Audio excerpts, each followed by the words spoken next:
Are Krishnaiah గారు తెలంగాణ కన్నా ఆంధ్రకి ఎక్కువ స్కోప్ ఇస్తున్నారు అనేసి అంటున్నారు. అలాంటిది బీసీల కోసం కవిత గారు అండ్ ఇప్పుడు ఈ మధ్య తీర్మార్ మంగన్న కొట్లాడుతున్నారు. మీరెందుకు ముందుకు రావట్లేదు? ఇప్పుడు ఎవరు చెప్తుండ్రు ముందుకు రావడం లేదని? ఎవరు అని చెప్పటం? నీచులు కొందరు నికృష్టంగా.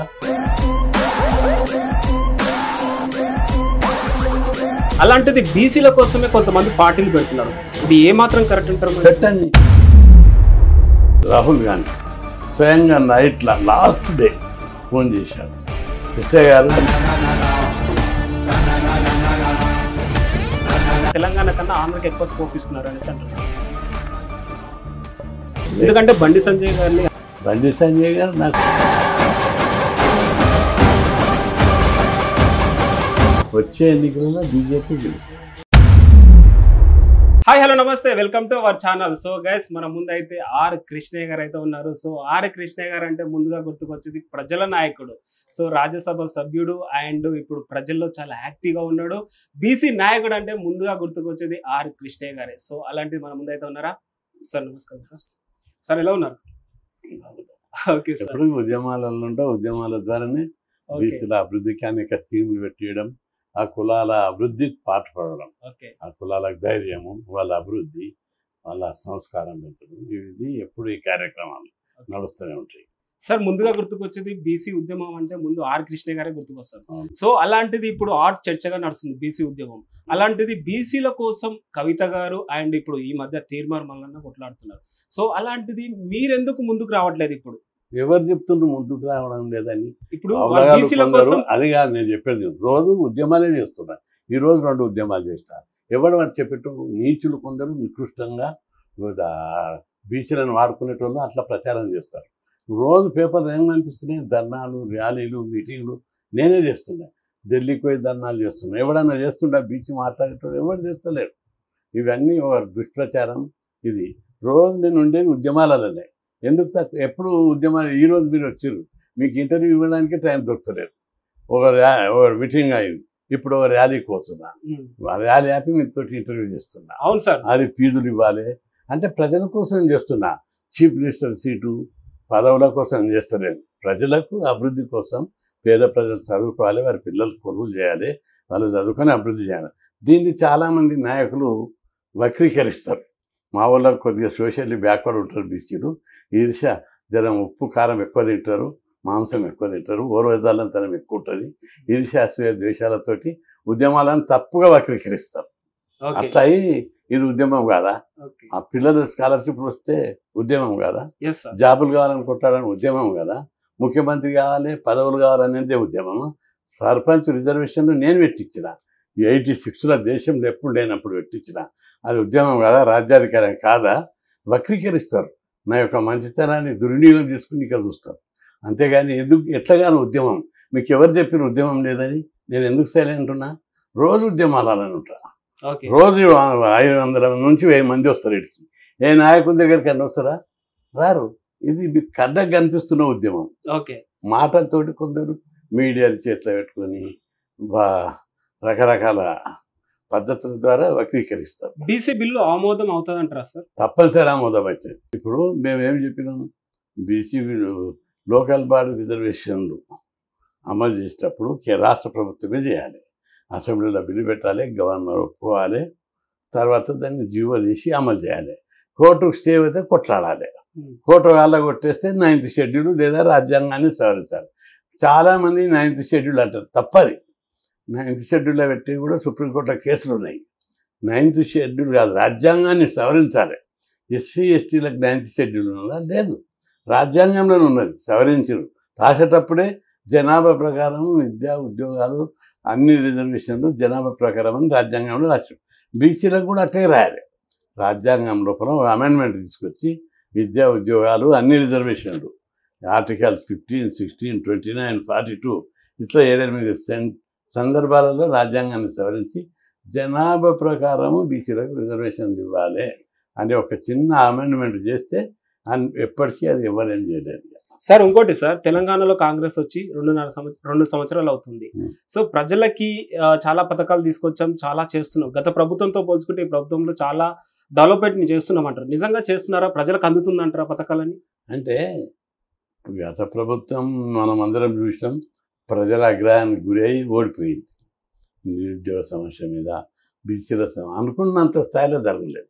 ఇప్పుడు కూడా బీసీలకు అనుకున్న స్థాయిలో జరగడం లేదు. ఇప్పుడు 42% దిక్కే మాట్లాడుతున్నారు, కానీ బడ్జెట్ అలొకేషన్ లేదు. బీసీ కార్పొరేషన్లు, ఫెడరేషన్ల, కుల ఫెడరేషన్ల ద్వారా రుణాలు లేవు, సబ్సిడీ స్కీములు లేవు, ఉద్యోగాల భర్తీ లేదు, ఒక్కరికి కూడా రుణం ఇవ్వలేదు, ఫీజుల రియంబర్స్మెంట్ బకాయిలు ఇవ్వడం లేదు.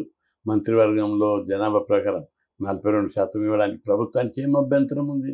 కార్పొరేషన్ చైర్మన్ ఇవ్వడానికి ఏం అభ్యంతరం ఉంది? ఇవన్నీ పెండింగ్ పెట్టుకుంటా ఇంకా అనడంలో అర్థం ఉందా, మీనింగ్ ఉందా? కాబట్టి ఈ ప్రభుత్వం కూడా బీసీలకు చిత్తశుద్ధితో చేయడం లేదు.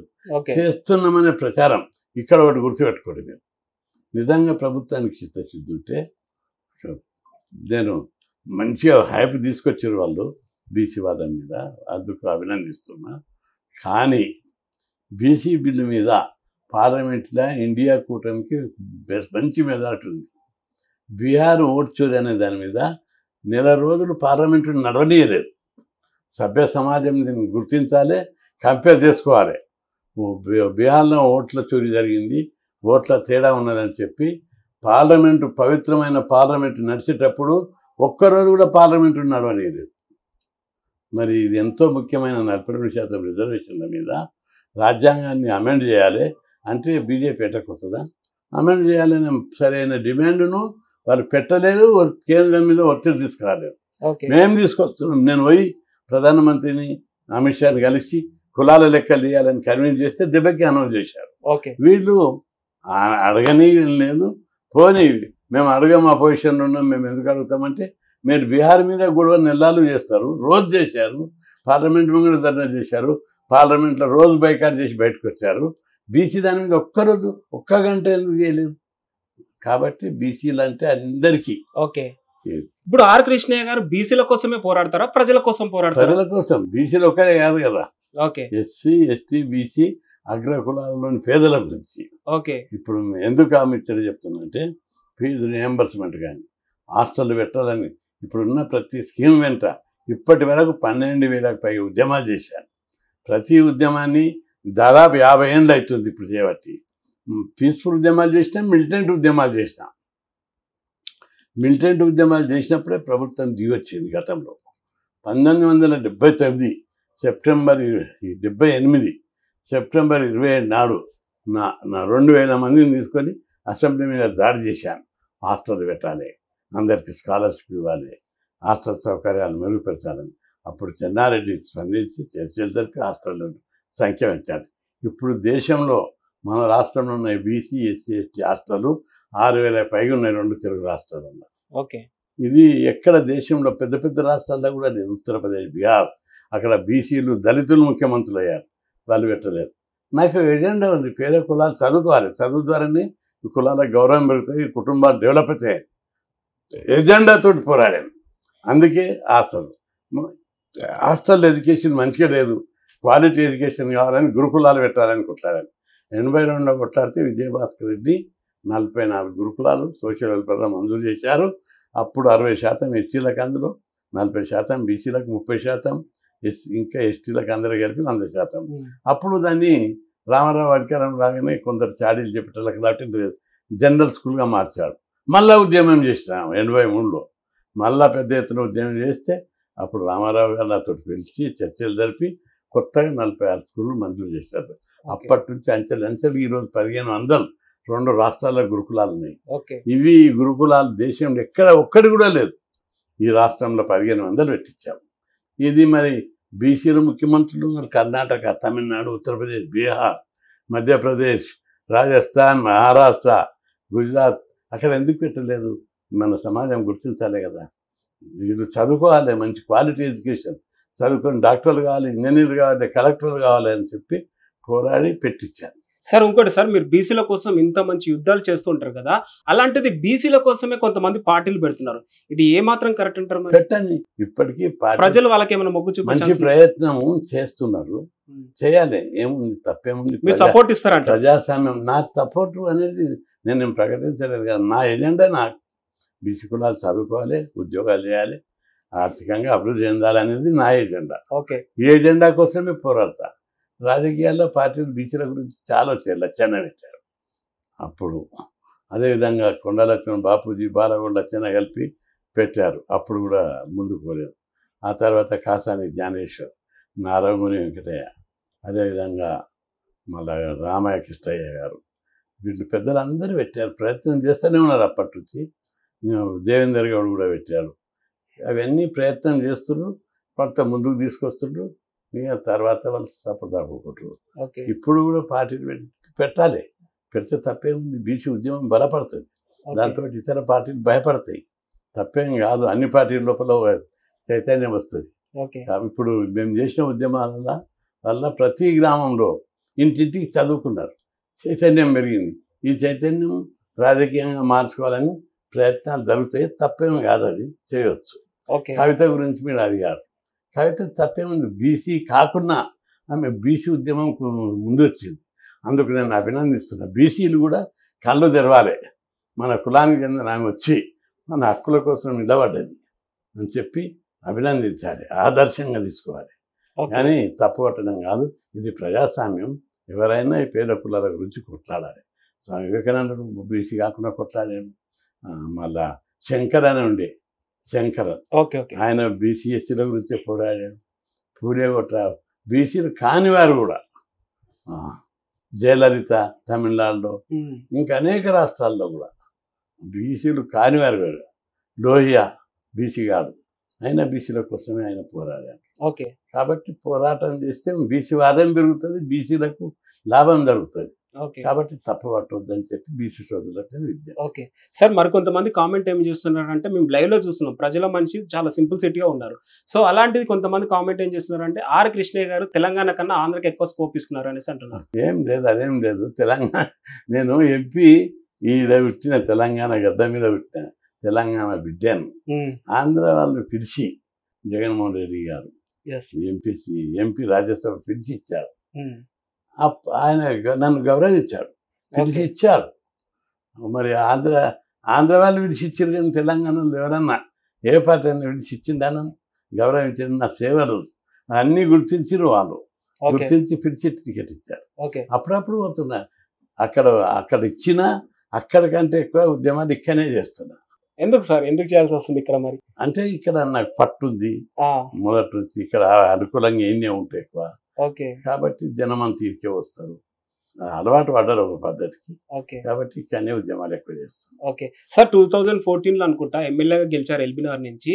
మళ్ళీ ముందస్తు ఎలక్షన్స్కి వెళ్ళి మిర్యాలగూడలో ఓడిపోయారు. సో ఇది ఏమన్నా దీని గురించి చెప్పాలంటే ఏం చెప్తారు? 2010 నేను చాలా మెజార్టీతో గెలిచారు. ఒకటి మీరు గుర్తుపెట్టుకోవాలి, రాజకీయాలకు రావాలని ఏనాడు అనుకోలేదు.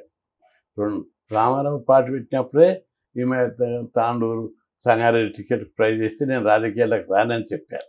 ఆ తర్వాత చెన్నారెడ్డి, ప్రతి ముఖ్యమంత్రి నాకు రాజకీయంగా అవకాశం ఈవెన్ రాజశేఖర రెడ్డి అయితే మరీ ఒత్తిడి చేశాడు ఎమ్మెల్యే వాళ్ళని. ఆల్రెడీ టికెట్ అనౌన్స్ కూడా చేశారు, నేను రాజకీయాలకు రానని చెప్పాను. 2014లో ముఖ్యమంత్రి చంద్రబాబు గారు ఇక్కడ తెలుగుదేశం గెలిస్తే ముఖ్యమంత్రి నేను చేస్తానని చెప్పి ప్రకటించాను. అందుకు రాజకీయాలకు అనివార్యంగా రావాల్సి వచ్చింది. ఎమ్మెల్యేగా గెలిచాను. ఆయన సరే అనుకున్నా, మళ్ళీ పోటీ చేయాలనుకుంటే ఎల్బీనగర్ చేస్తుంటే చేయొద్దు అనుకున్నా. కానీ 19 లోపల రాహుల్ గాంధీ స్వయంగా నైట్లా లాస్ట్ డే ఫోన్ చేశారు, కృష్ణయ్య గారు మీకు మంచి స్థానం ఉంటుంది, కాంగ్రెస్కి రండి, మీరు మిర్యాలగూడ నుంచి పోటీ చేయండి. అంటే మిర్యాలగూడ నాకు అనుకూలమైన ప్లేస్ కాదు, దూరం ఉంది, పైగా అంత డబ్బులు లేవు, కరప్షన్ లేదు, పైసలు లేవు అని చెప్పాను. మా పార్టీ చూసుకుంటుంది రా అని చెప్పారు. అందుకోసం లాస్ట్ ఖచ్చితంగా చేయాలని ఆయన ఫోర్స్ చేస్తే, కుర్తి గారు పదే పోటీ చేస్తే జానారెడ్డి లాంటి పెద్దల సహకారంతో పోయి నామినేషన్ ఇష్టం. అక్కడ కొద్దిగా పరిస్థితులు లేటుగా పోయినాయి కాబట్టి టైం లేదు. అయినా అప్పటికి 56,000 ఓట్లు వచ్చినాయి.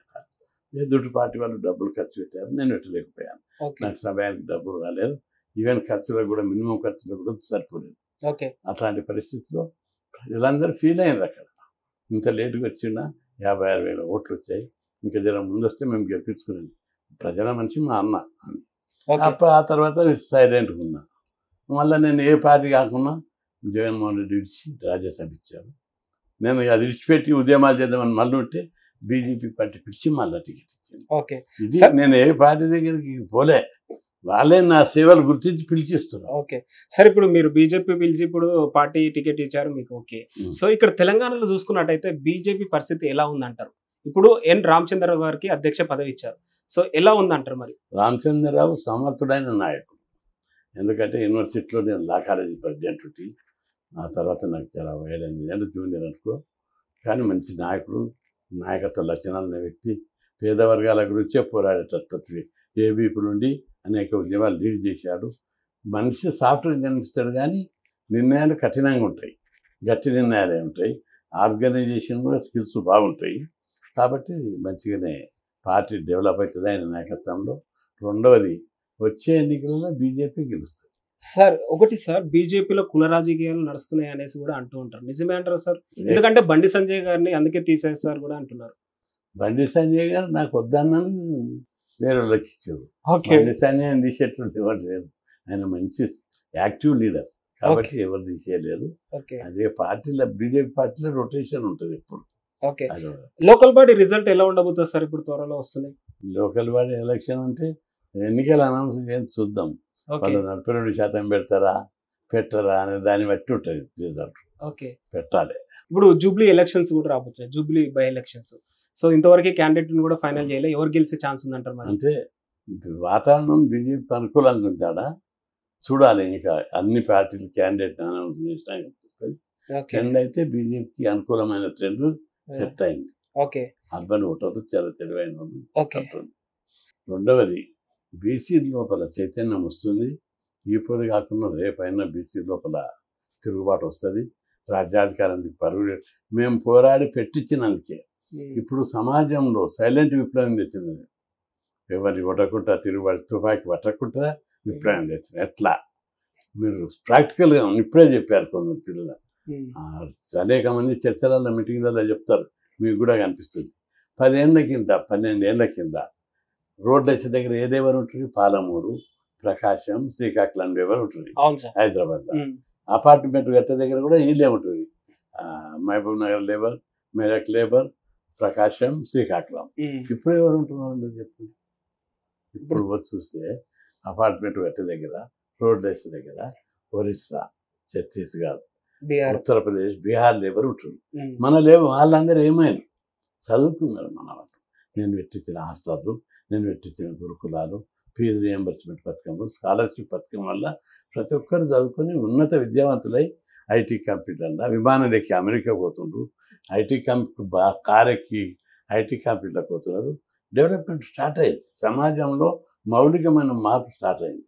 ఓకే సార్, మీరు బీసీ ఉద్యమం నుంచి ప్రధాన డిమాండ్స్ అంటే ఏం చెప్తారు సార్?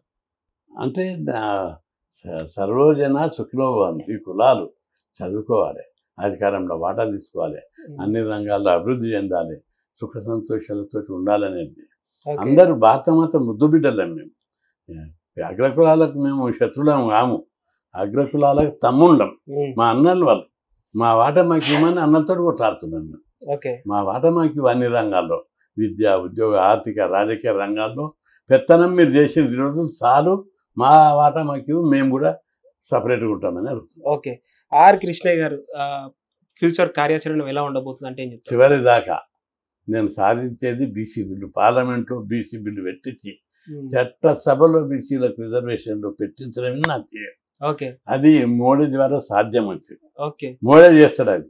ఎందుకంటే అందరూ బీజేపీ పార్టీని అగ్రకుల పార్టీ దుష్ప్రచారం చేస్తారు.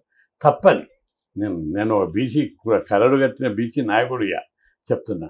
ప్రధానమంత్రి ఎవరు? బీసీ. రాష్ట్రపతి ఎవరు? ఒక ట్రైబల్ లేడీ. ఉపరాష్ట్రపతి బీసీ. సుప్రీంకోర్టు చీఫ్ జస్టిస్ ఎవరు? ఓ దళితుడు. ఉన్న పదవులన్నీ బీసీలకు, ఎస్సీ ఎస్టీలకే ఉన్నాయి. అగ్రకుల పనులు ఏడున్నారు? జెండాలు మోసే దగ్గర ఉన్నారు, పార్టీని బతికించే దగ్గర. పార్టీ నిర్మాణం దగ్గర, స్లోగన్లు ఇచ్చే దగ్గర ఉన్నారు. ఇంత ప్రాధాన్యత ఈ కులాలకు ఇచ్చే పార్టీ ఏదన్నా ఉందా? ప్రధానమంత్రి ఇంతవరకు ఈ దేశంలో ఏ పార్టీ అని ఇచ్చిందా? ఉపరాష్ట్రపతి ఇచ్చిందా? పోని మళ్ళా రాష్ట్రపతి ఎప్పుడన్నా ఇచ్చారా? ఇవ్వలేదు. మరి ఈరోజు ఇలా పార్టీ ఇస్తుంటే ఈ పార్టీని ఎట్లా తిరుగుతారు? ఇది మోడీ నాయకత్వంలో భారతదేశం గర్వం పడే స్థితికి ఎదుగుతుంది. ఓకే. ప్రపంచంలో నేపాల్లో మొన్న ర్యాలీ జరిగింది. ఆ ప్రజలందరూ ఏమిటి, మోడీ లాంటి ప్రధాని మాకు కావాలి. భారతదేశంలో నేపాల్లో కలుపుకొని మోడీ మా ప్రధాని. ఓకే. శ్రీలంకలో కూడా సెమినార్ రావాలి చెప్తున్నారు అట్లా, మోడీ లాంటి ప్రధాని కావాలి. అవినీతి పరుడు కాదు, దేశ అభివృద్ధి కోసం గుర్తింపు తెచ్చాడు.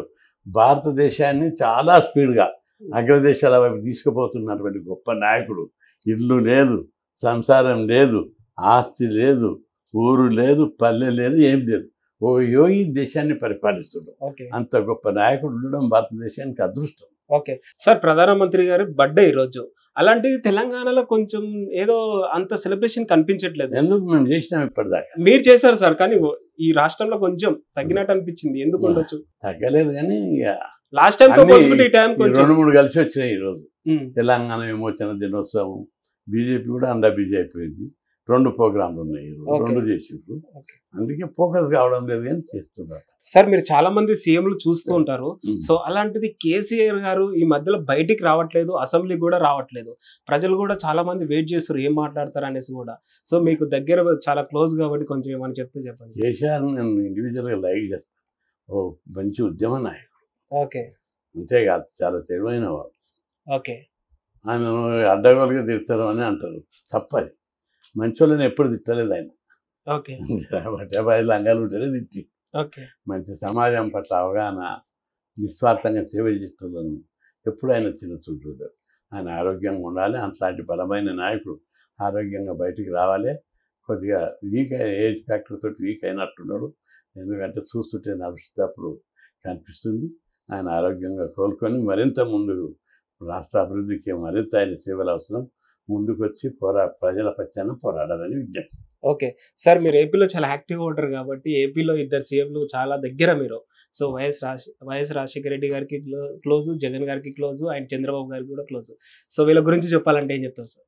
అంటే రాజశేఖర రెడ్డి ఏమో ప్రజల అందరి అభివృద్ధి కోరుకునేవాడు.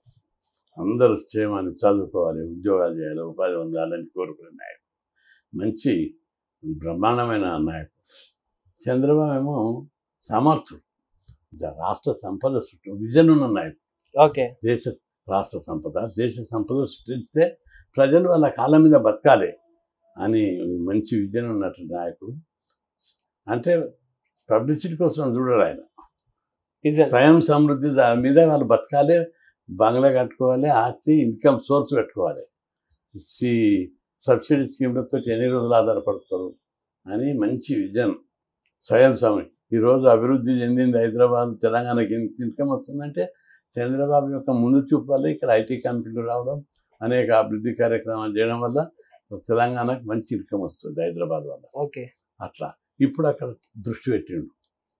అభివృద్ధి కార్యక్రమాలు, సంపద సృష్టించాలి. సంపద సృష్టి ద్వారానే దేశం, రాష్ట్రము, ప్రజలు అభివృద్ధి చెందుతారని భావన ఉన్న విజన్ ఉన్న నాయకుడు ఆయన. ఓకే సార్, ఆర్ కృష్ణయ్య అంటే ఉద్యమ నాయకుడు అనేసి అంటున్నారు. స్టూడెంట్స్ కోసమే పోరాడతా అని మీరు అంటున్నారు. సో మరి రైతుల పరిస్థితి ఎలా ఉందంటారు? ఇప్పుడు ప్రజెంట్ చూసుకున్నట్టయితే చాలా కొరత అయితే వస్తుంది. యూరియా కొరత కావచ్చు, కరెంట్ కొరత కావచ్చు కనిపిస్తుంది అనేసి రైతులు చెప్తారు. నేను ఒక సబ్జెక్టు తీసుకుంటా, అన్ని సబ్జెక్టులో మీరు పోలేదు. ఈ స్టూడెంట్ ట్రాఫిక్ తీసుకుంటేనే ఎప్పటికప్పుడు కొత్త సవాలు.